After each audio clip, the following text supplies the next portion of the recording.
Good morning, Americans. This is your favorite alien and Bubba here on TGIF, June 14th, Flag Day. Well, it's your favorite alien sitting in for Paul Harvey. Stand by for commentary. Well, here we are. Congress has introduced, for the first time in decades, a bill for reparation for slavery. Wow. They're trying it again, huh? Well, as Mr. Paul Harvey would say, they haven't learned their lessons, have they?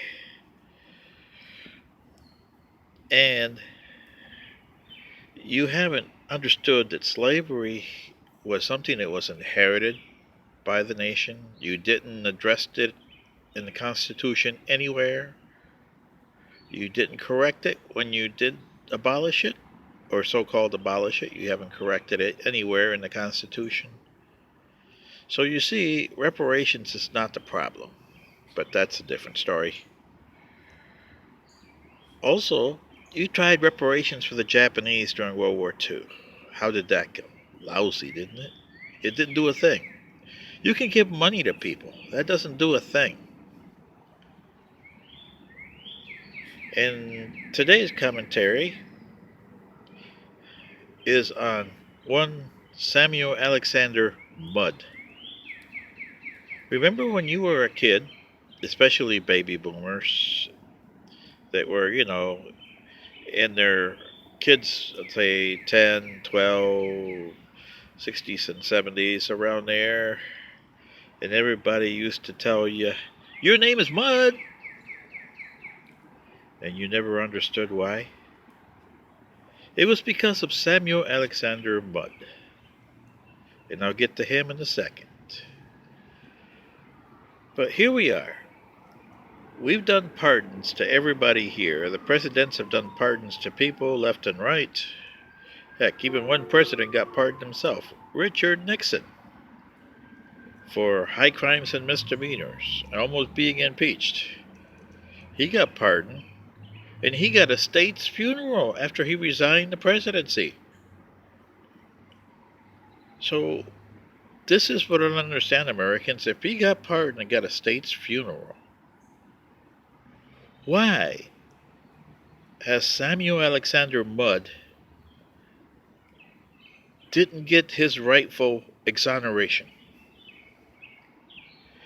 And here's the thing with Samuel Mudd. In 1865, he was a farmer/doctor in Maryland. Maryland was a southern state who never seceded from the Union. Half of it was abolitionist, half of it was, how would you say, Confederate. Mr. Mudd believed slavery was an institution, which the southern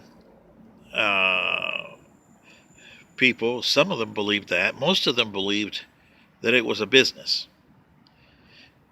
The Confederacy never said itself that slavery was an institution. They said it was a business.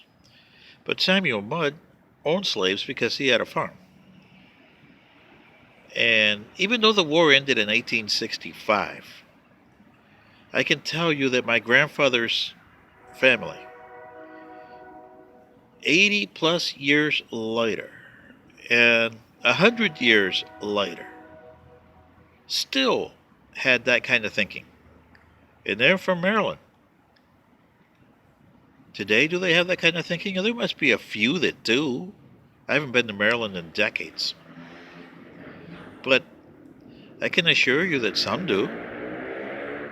Minority, yeah, maybe 10%, maybe less than that, but some do. It's something you just can't eradicate and write off the face of the earth like that. But coming back to Mr. Mudd, when he was arrested because of John Wilkes Booth, yes, he had an association with John Wilkes Booth, but hey, doesn't a lot of people have association with Louis Farrakhan? And you never get arrested for that, do you? Did he attend any of the so-called planning for the kidnapping and the killing of the people? You know, not only President Lincoln, but they also wanted to kidnap Secretary of State Seward, Secretary of War Stanton, the Vice President, even though he was a Democrat, Andrew Johnson. They wanted to kill him too. So this is what I don't understand, Americans. The Supreme Court has refused to hear this case when the only thing they had was a lot of circumstantial, very circumstantial, not even evidence, no circumstantial evidence to attach other than he fixed John Wilkes Booth's leg. All they have is the association that, yeah, he was a racist, which, hey, most people at that time were either abolitionist or racist. Today there's a lot of racists. Do you get penalized for being that? No. That's considered freedom of speech today, isn't it? President Trump, national white supremacist and white nationalist? I would think so. That's under the Constitution protection. Where was the protection for Samuel Mudd? His family, for the last 150 plus years, has tried to clear his name. He was issued a pardon from prison by President Johnson in 1869, one of his last things he did. But Dr. Mudd deserves a lot more. He was a product of his time, just like Martin Luther King was a product of his time. Louis Farrakhan is a product of his time. Joseph P. McCarthy was a product of his time. And you don't put them in prison. You just put footnotes on history for them.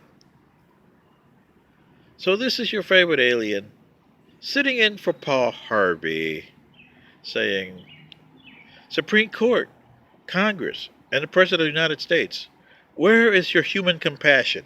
And deliver a well-deserved exoneration for Samuel Mudd, Alexander Mudd here, and his family. Roger Mudd, who was a distinguished NBC reporter, has tried for most of his life to do it, same as a grandson. He wrote to both President Carter and Reagan, and they both told him they agreed with his position, but they couldn't do nothing. The Supreme Court refused to hear his case. So this is your favorite alien sitting in for Paul Harvey, saying, come on, get your light bulbs on, and good day.